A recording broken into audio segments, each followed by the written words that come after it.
Bien, on va appeler maintenant Monsieur Michel Germain, qui va nous faire un exposé sur les gants chirurgicaux. Il va certainement nous apprendre beaucoup de choses. Messieurs les présidents, chers collègues et amis, l'épopée des gants chirurgicaux, qui est mon sujet, elle commence avec l'obstétrique. 1758, Walbaum utilise les gants en sécom de mouton. C'est la première description écrite, et c'est ça toute l'histoire des gants. Il faut des écrits pour que les auteurs soient connus. Von Pleck, à la même époque, utilise des gants également de sécom de mouton chez les mères syphilitiques. Et c'est l'époque du caoutchouc. Entre les deux dates, jusqu'en 1834, il y a peu de documents.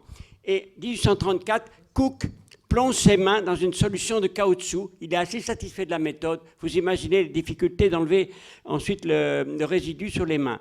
Et 1839, Charles Goodyear, qui travaille depuis longtemps sur le caoutchouc, Charles Goodyear découvre la vulcanisation du caoutchouc. Vulcanisation vient de Vulcain, le dieu du feu des Romains. Et donc le principe reposait à chauffer du matériau de caoutchouc avec le soufre. Donc je résume tout à fait l'histoire.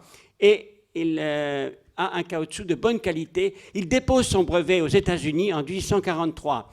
Il envoie un morceau de son caoutchouc avec le soufre dessus à Hancock, qui est entre guillemets un collègue en Angleterre, qui lui travaillait également sur le caoutchouc, mais n'avait pas trouvé le secret de fabrication du caoutchouc avec le latex.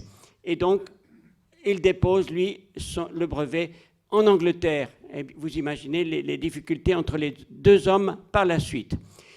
1847, à Bâle-Infection, un mot de Semmelweis qui a déjà été décrit. C'est un grand patron d'un grand département d'obstétrique.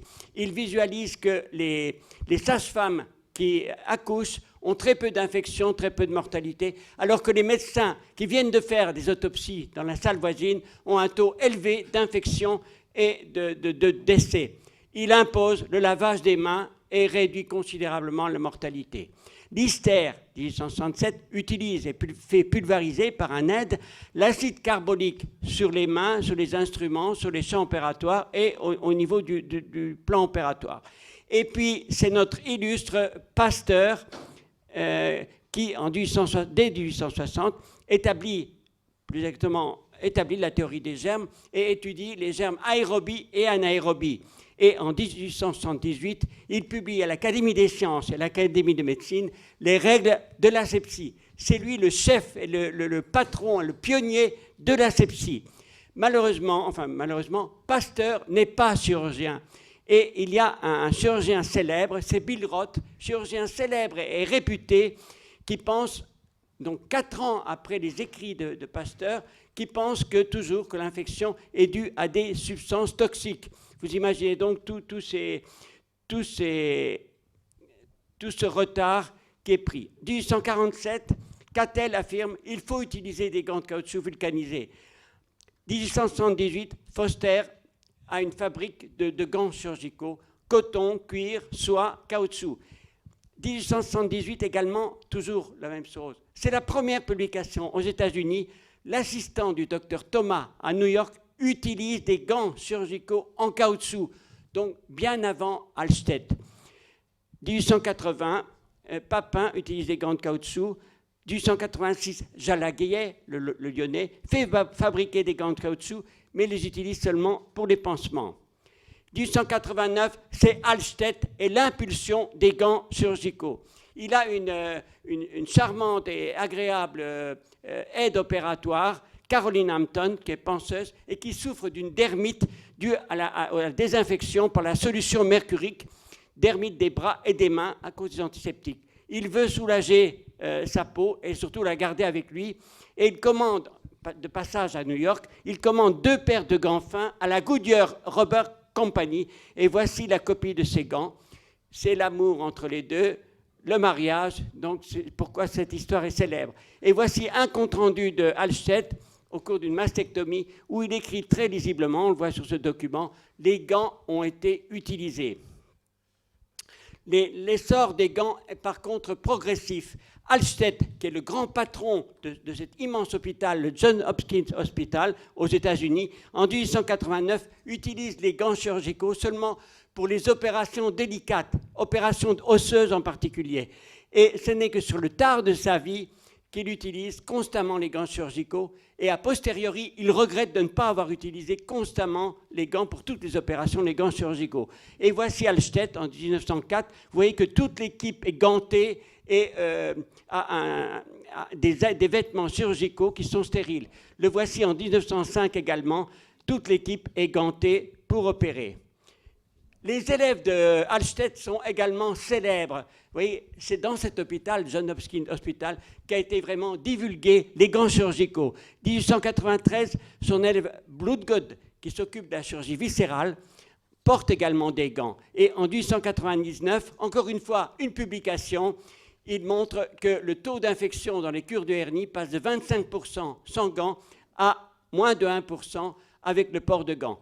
D'où il conclut des gants pour tout le monde. Et voici la première photo dont nous disposons dans l'histoire où l'on opère avec des gants chirurgicaux, c'est Bloodgood. Son collègue Robb, dans le même hôpital, le Johns Hopkins Hospital, recommande les gants chirurgicaux pour toutes les opérations.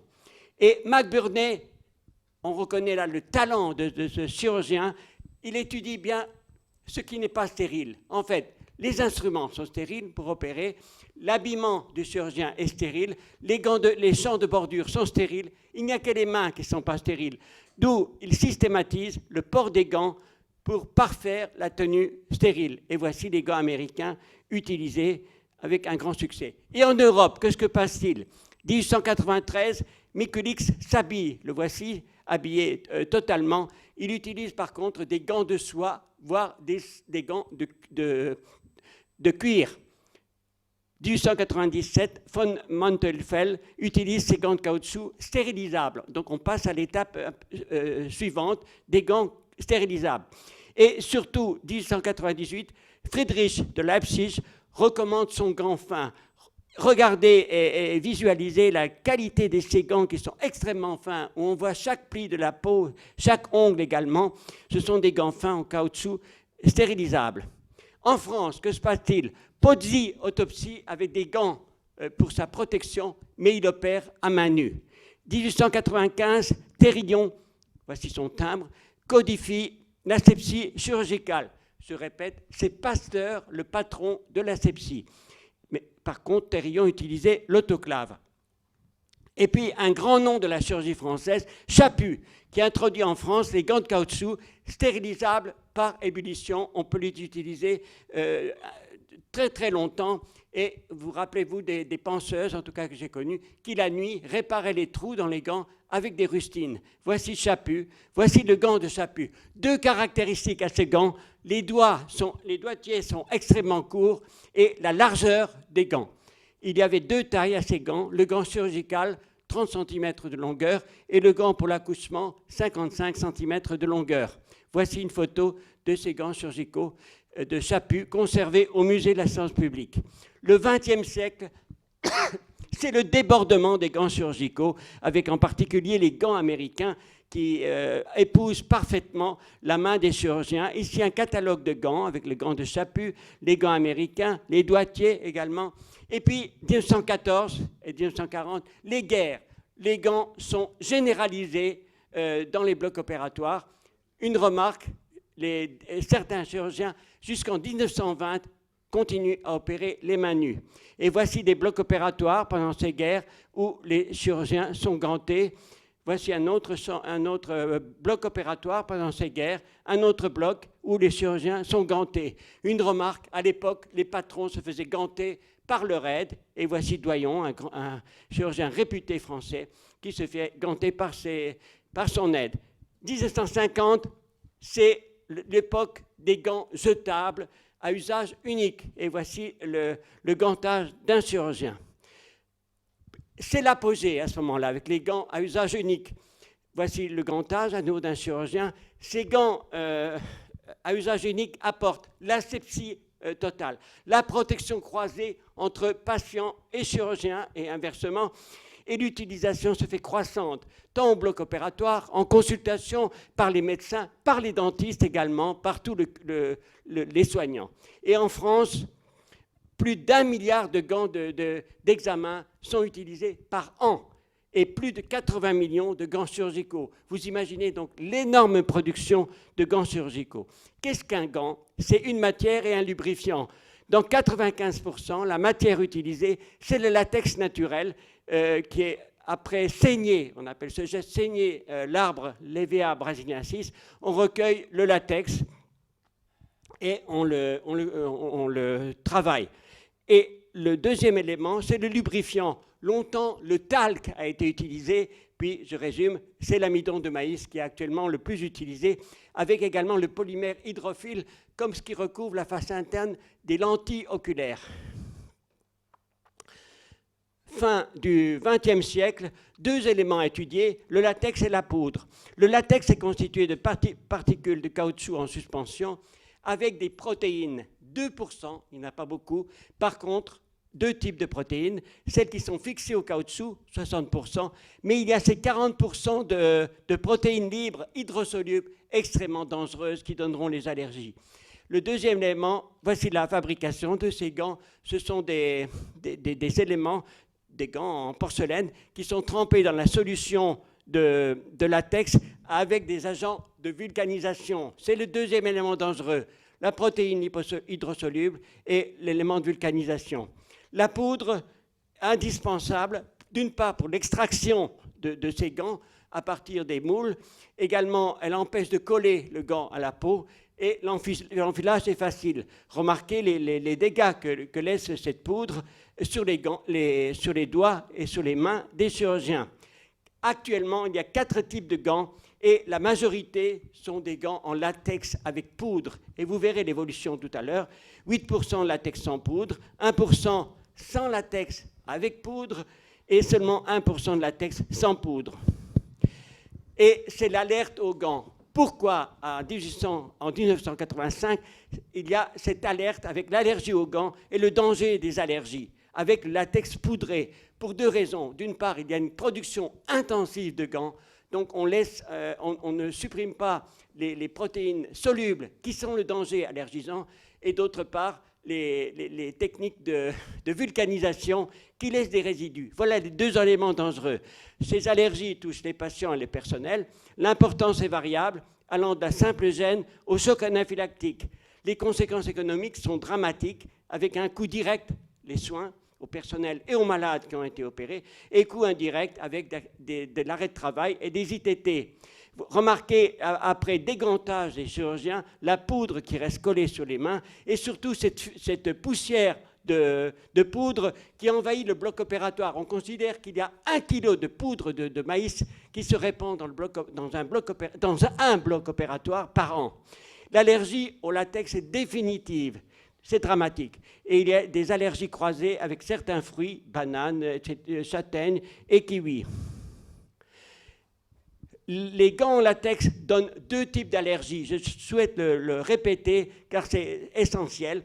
D'une part, les accélérateurs de vulcanisation qui sont utilisés. On n'utilise plus le système de Goodyear. Elles donnent une allergie de type 4 plusieurs heures après l'application. C'est le contact avec les protéines de la peau qui donne ces lésions cutanées avec eczéma. Le deuxième élément du latex, donc premier, l'accélérateur de vulcanisation. Le deuxième, ce sont les protéines libres. Il n'y en a pas beaucoup, mais elles sont dramatiques, elles sont hydrosolubles. Soit elles pénètrent directement dans la peau et puis dans le sang et donnent une allergie de type 1, dramatique, car extrêmement rapide, au bout d'1 minute, cette allergie. Soit elles sont véhiculées par la poudre et atteignent les muqueuses. Et on observe alors l'urticaire, rhinite, conjonctivite, asthme et voire choc anaphylactique avec le risque de décès. Cette allergie est définitive. Mais on a des solutions. 3 recommandations sont données. Privilégier les gants sans poudre, c'est l'idéal. Utiliser la norme CE. Qu'est-ce que c'est la norme CE? C'est de supprimer les protéines solubles qui sont dommageables, et également les produits de vulcanisation. Et la troisième recommandation, c'est d'utiliser en cas d'allergie des gants sans latex et sans poudre, après avoir fait pratiquer le prick test.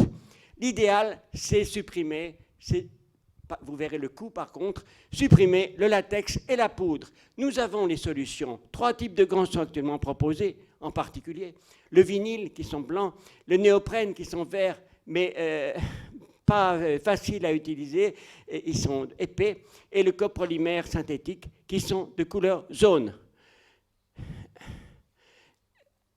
Alors, faut-il être pour ou contre cette évolution gants sans latex et sans poudre? Il y a des freins. D'une part, la tradition, le confort, les performances du latex. Lorsqu'il y a un orifice minuscule dans le gant de latex, il se rebouche, il se recicatrise spontanément. Et d'autre part, le latex aurait protégerait contre le virus HIV. Il y a également le coût. Et voici ce tableau tout à fait intéressant. Le latex avec poudre, vous voyez son prix, qui est marqué à 100% dans mon tableau. Latex sans poudre, c'est déjà le double du prix. Et les gants sans latex et sans poudre, c'est 4 fois le prix des gants latex poudrés. Et puis, il y a l'inertie, en particulier des gestionnaires, qui pensent que tout va bien et qu'on peut continuer comme ça. Mais il y a la raison dont nous faisons partie, avec la prise collective des dangers, de conscience collective des dangers du latex. Je ne sais pas pourquoi j'ai appuyé là. Voilà. Et donc, il y a une amélioration des nouveaux gants également, avec diminution du prix. Il y a un bien fondé sanitaire et une nécessaire stratégie de conversion, c'est-à-dire l'évolution des gants sans poudre et sans latex, mais tout ça a un prix. Et voici pour la conclusion. Qui est l'inventeur des gants? On ne sait pas, en fait, puisque beaucoup de chirurgiens célèbres, dynamiques, ont utilisé des gants, ont fait fabriquer des gants, mais n'ont pas publié. On ne les connaît donc pas. Peu importe, aucun chirurgien n'est crédité de leur description. L'important, c'est que les gants existent. C'est l'idée des gants qui est essentielle. Et voici un schéma humoristique qui montre que ce chirurgien qui va opérer un malade à domicile, qui est accompagné du squelette, et on parle ici que le chirurgien sans gants, il va condamner probablement son malade. Et 3 éléments pour la conclusion. L'utilisation des gants est incontournable. La protection est croisée, en particulier pour les hépatites et les HIV, entre patients et chirurgiens et inversement. Et il y a une amélioration constante des gants. Merci 1000 fois de votre attention.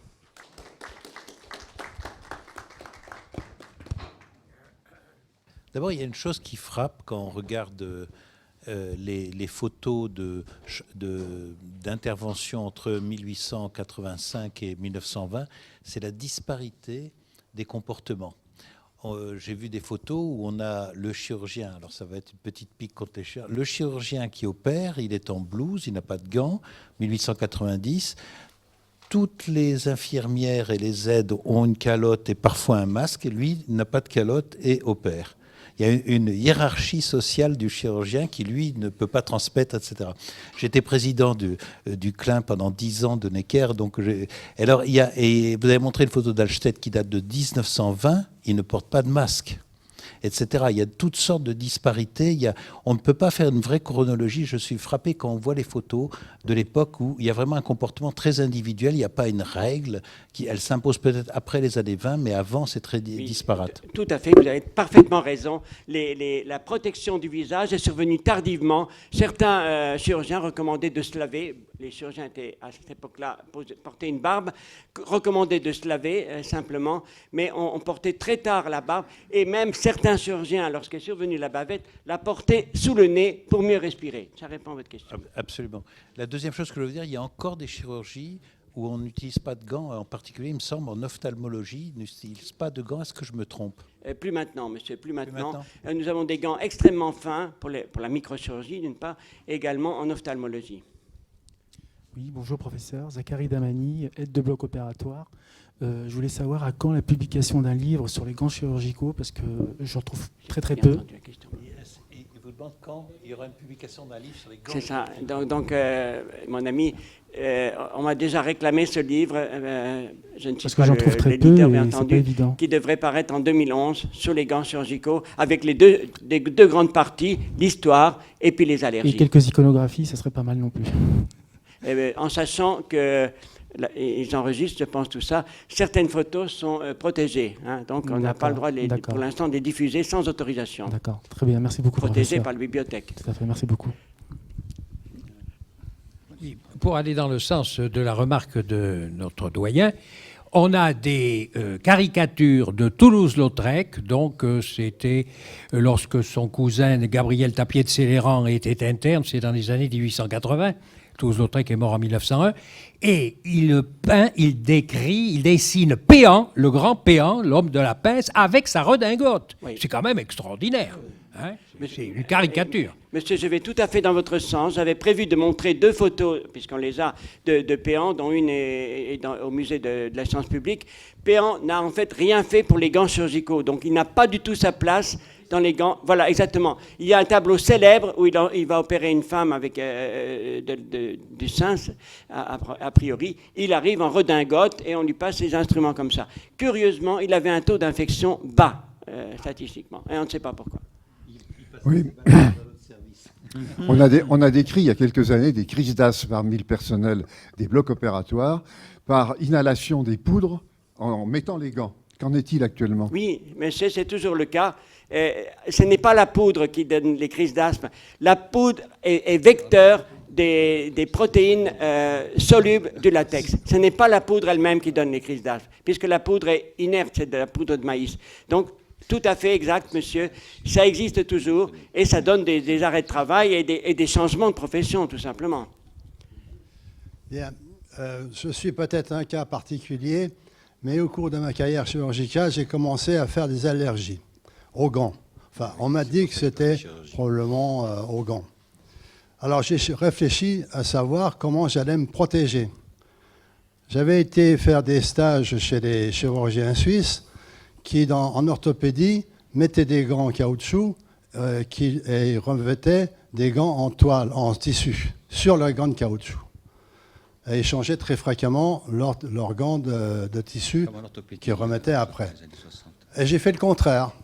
J'ai donc mis les gants de tissu en premier lieu et j'ai mis les gants de caoutchouc de telle sorte que j'étais protégé contre l'allergie. Tout à fait, monsieur. Permettez-moi de compléter votre remarque. À l'hôpital américain, et toujours actuellement, nous portons 3 paires de gants. Une première gant en latex, une deuxième gant en coton et une troisième paire en latex de nouveau. Ceci, lorsqu'il peut y avoir une ponction de la deuxième paire de gants, le gant de coton va être taché. Donc, c'est d'immenses précautions. Donc, sachez que le coton, en tout cas, est toujours utilisé à l'hôpital américain actuellement, avec 3 paires de gants. Donc. Et un mot de double gantage qui est toujours fortement recommandé. En orthopédie, notamment. En orthopédie, monsieur le Président. Dans les années 60, voilà. Sans problème. Je dis un petit mot peut-être des gants, parce que ce n'est pas possible de tout dire sur la présentation. Il y a actuellement des gants qui ont un petit indice coloré, et l'indice coloré, lorsque le gant est piqué ou coupé, change de couleur et indique qu'il faut changer immédiatement de gant. Monsieur Germain, vous avez particulièrement insisté sur le fait qu'au début, les gants étaient utilisés non pas pour protéger le malade, mais pour protéger le chirurgien. Je vous en remercie. La deuxième chose où je voudrais intervenir, c'est pour la guerre de 14-18. Vous savez que c'est mon sujet de prédilection. Au début, ils n'ont pas de gants. Hein. Ils commencent à avoir des gants en 1916, et vraiment, les gants chirurgicaux, enfin les gants de protection sont à peu près systématiques à partir de 17. Donc, vous voyez, au début, on opère sous la fenêtre parce qu'il y a plus de lumière, et on opère à la main, quoi.